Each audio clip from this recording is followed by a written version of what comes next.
서울 창업 허브와 함께하는 성공 창업 준비 매뉴얼 교육과정 22회차를 시작하겠습니다.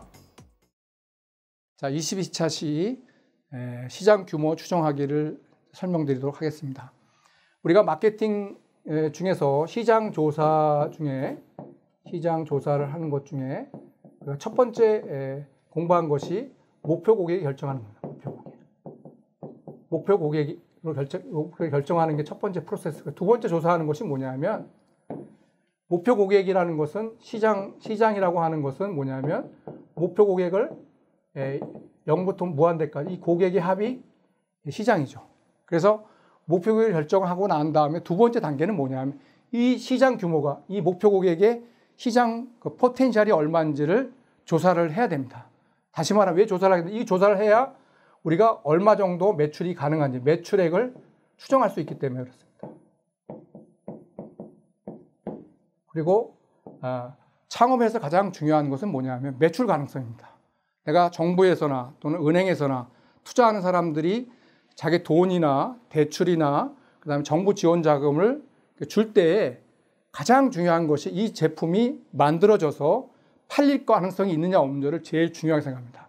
그 매출 가능성이 생길지 안 생길지를 결정하는 첫 번째 요소가 목표 고객을 잘 결정했느냐 하는 부분이고, 두 번째는 그 규모가 시장이 예를 들어 10억보다는 100억 정도의 시장이 매출 가능성이 높죠. 100억보다는 뭐예요? 그 시장이 1000억 정도의 시장이라 그러면, 또는 1조 정도의 시장이라 그러면, 그렇게 큰 시장이 있다면 그 시장을 대상으로 이 창업 아이템을 판다 그러면 매출이 늘어날 수 있기 때문입니다. 그래서 두 번째 시장 규모 추정하기 하는 방법에 대해서 설명하도록 하겠습니다.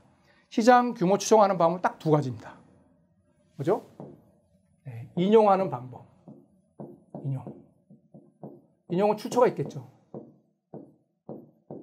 다시 말하면 시장 규모를 추정하는 그 연구소라든지 또는 여러 가지 데이터를 생성하는 곳의 자료들을 우리가 알면 거기서 인용을 해오면 되죠.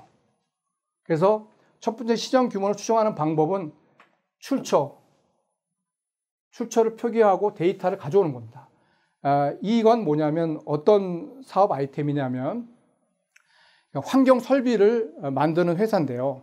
이 환경 설비를 만드는 회사는 이 환경 설비를 필요로 하는 그 시장이 어느 시장이냐면 소각장. 소각장이 여기 연기 나오면 여기 당연히 환경 저감 장치, 매연이라든지 CO2라든지 이런 것들이 발생하는 걸 막기 위한 필요한 그 저감 장치를 이 소각장이 있고요. 그다음에 열 병합 발전소, 뭔가 뭐 연탄을 떼든 뭐 가스를 태우든 이러한 그 통해서 발전하는 회사 약 한 8,900억이라 합니다. 이런 그 시장의 규모에 관련된 데이터가 어디 있었냐면 중소기업청의 2016년에 폐기물 에너지 산업 로드맵이라고 하는 조사 자료에 이 내용이 나와 있는 겁니다. 그래서 이 내용을 인용한 거죠. 그래서 내가 이 사업 아이템의 그 포인트는 뭐였냐면 그 환경에 나쁜 그런 것들을 저감하는 장치를 개발하는 회사 입장에서는 이런 시장 규모를 이런 자료를 통해서 인용을 통해서 보여주는 거죠.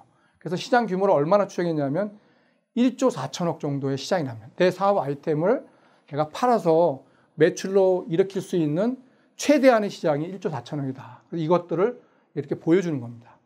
그러면 내 사업 아이템의 시장 규모가 1조 4천억이구나. 이렇게 우리가 알 수 있죠. 그리고 이거는 자기가 주장하는 것이 아니라 어떤 그 권위가 있는 그런 조사 기관에 의해서 있는 자료를 인용하는 것이니까 객관성이 있는 거죠. 그래서 우리가 시장 규모를 추정하는 부분이 사업 계산에 반드시 존재하는데 그 존재하는 부분을 설명할 때 이런 식으로 좋은 자료의 데이터에 출처를 표기해서 데이터를 인용을 해서 내 시장 규모를 추정하는 방법입니다.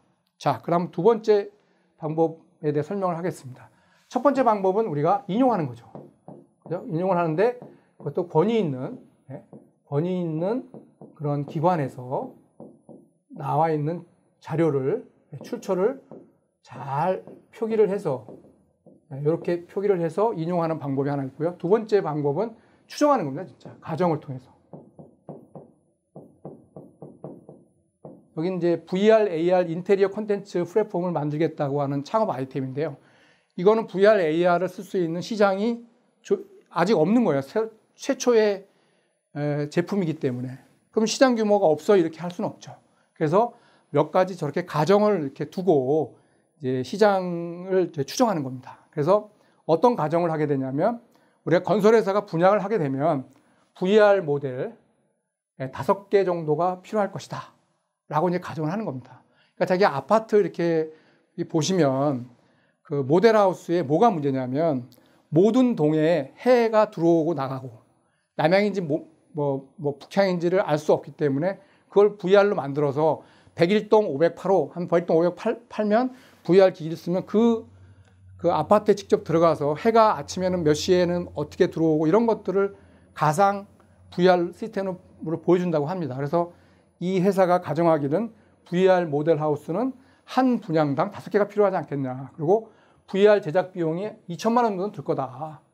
그래서 가정하기는 1년에 최소한 580건 정도 아파트가 분양이 되니까 5건 곱하면 1,200개 정도의 이런 디자인이나 시공업체가 필요하다. 그래서 580건을 갖다가 한번 5개의 VR로 하고 2천만 원 때리면 한 580억 정도의 시장 규모가 된다.